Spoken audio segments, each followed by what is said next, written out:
নবীজির শিক্ষা করিও না ভিক্ষা, মেহনত করো সবে।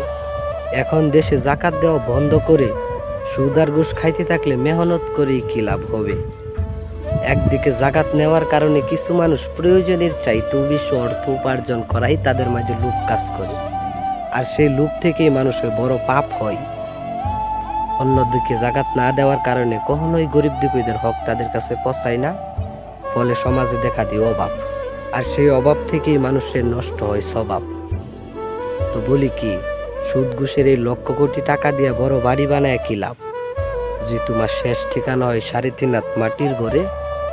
আর জাকাত না দিয়া বড় ব্যাংক ব্যালেন্স কইরাই বা কি লাভ, যে তোমার শেষ বিদায়ের বেলা 3 টুকরা কাপড়ের মধ্যে 1 টুকরা পকেট না থাকে।